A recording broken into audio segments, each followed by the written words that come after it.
मुंबईच्या जवळच असलेल्या गोराई भागात सध्या पाण्याची भीषण टंचाई आहे आणि या नागरिकांनी आपली ही समस्या मुंबई उच्च न्यायालयापुढे मांडली। यावर आज सुनावणी झाली आणि त्यांना दिलासादायक असा निकाल हायकोर्टाने दिलाय। काय नेमका हायकोर्टाने म्हटले आपल्या सोबत हे स्वतः नागरिक आहेत आणि या नागरिकांच्या हातात पाण्याच्या बॉटल्स आहेत। या पाण्याच्या बॉटल्स मध्ये सध्या तिथं होणारा जे पाणी पुरवठा आहे त्यांना हेच पाणी पिण्यासाठी आणि इतर सर्व गोष्टींसाठी वापरावं लागतंय।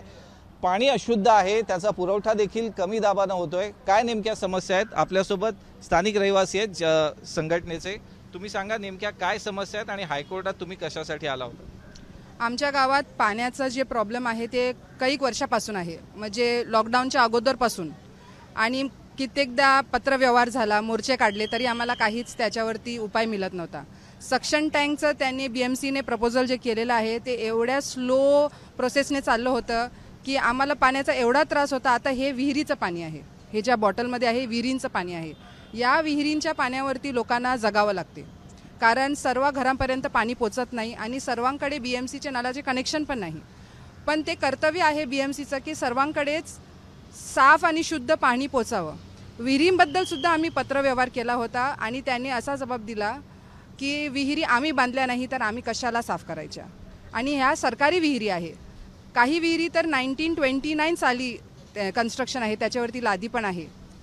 तर आम्हाला काहीच उपाय मिळत नव्हता, म्हणून आम्ही हायकोर्टाचा दरवाजा ठोठावला। सध्या इलेक्शनचं वातावरण आहे, लोकप्रतिनिधी तुमच्याकडे मतं मागायला आले असतील, हे इलेक्शन आहे पुढचं, तर त्यांच्याकडे तुम्ही समस्या मांडली होती का? त्यांच्याकडनं काही तुम्हाला रिस्पॉन्स आला का? काही आता गेल्या 10 वर्षापासून आमचे लोकप्रतिनिधी जे आहे ते रुलिंग पार्टीमधलेच आहेत, पण आमच्या ज्या समस्या आहेत त्यांच्यावरती एकही समस्यावरती त्यांनी काही उपाय केला नाही। आमच्या जे गोराई गाव आहे त्याच्यामध्ये नाही पिण्याचं पाणी, नाही हॉस्पिटल, नाही ॲम्ब्युलन्स, काहीच नाही। म्हणजे जे मूलभूत सुविधा आहेत त्या आमच्याकडे आजपर्यंत पोचल्या नाही।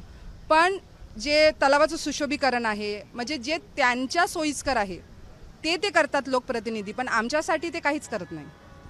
खाडीवरच्या पुलाचा सुद्धा प्रश्न आहे, तुम्हाला ते पण एक कारण वाटतं का की तो ब्रिज जर लवकर झाला असता तर हा विकासाचा मार्ग सुद्धा साधता आला असता, तुम्हाला सोयी सुविधा मिळाल्या असत्या आणि ज्या तुमच्या मागण्या आहेत त्या जास्त वेगाने सरकारला पूर्ण करता आल्या असत्या? माझं मत एवढं आहे की आमच्या ज्या गरजा आहेत त्या तुम्ही पुलामुळे का थांबवल्या आहेत?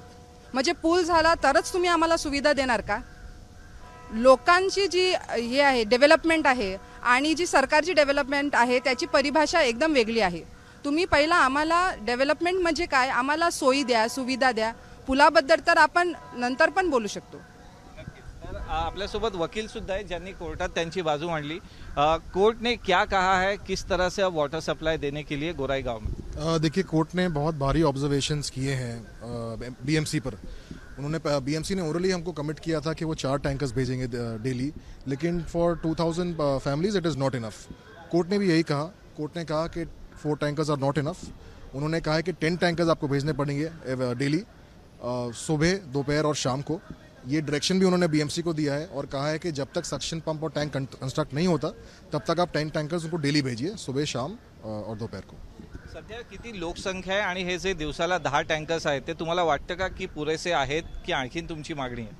टँकर्स पुरेसे नसणारच, कारण काय आहे की आदिवासी पाड्यातली जी लोक आहेत, जी आमची कोली मच्छीमार बांधव आहेत, ते मासली विकायला जातात किंवा जे आदिवासी आहेत ते संपूर्ण दिवस कामाला जातात।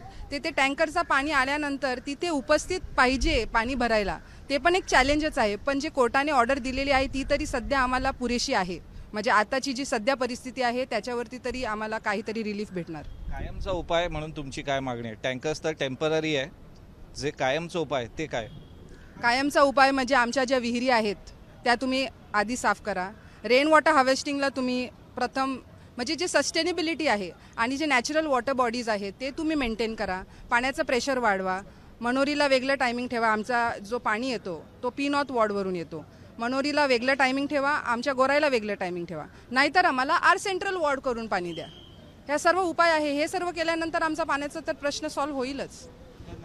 आज सुद्धा मुंबईच्या अगदी हाकेच्या अंतरावर असलेल्या गोराई गावात जर पाण्याच्या हा समस्या आहे, पाण्याची इतकी भीषण समस्या आहे, तर या भागात सुद्धा लोकप्रतिनिधींनी जाऊन लक्ष देण्याची गरज आहे की तिथल्या मूळ निवासी असलेल्या नागरिकांना काय हवंय। जर पिण्याच्या पाण्याचाच प्रश्न इतका गंभीर असेल तर विकासाचे अन्य मुद्दे आणि त्याबाबत चर्चा न केलेली बरी, कारण की पहिला पिण्याचा पाण्याचा प्रश्न सोडवणं हेच प्रशासनाचं आद्य कर्तव्य असलं पाहिजे आणि त्याच मागणीसाठी आज या स्थानिक नागरिकांना मुंबई उच्च न्यायालयाचे दरवाजे ठोठावावे लागले। कॅमेरामन हेमंत कदमसह अमेय राणे, एबीपी माझा, मुंबई। एबीपी माझा, उघडा डोळे बघा नीट।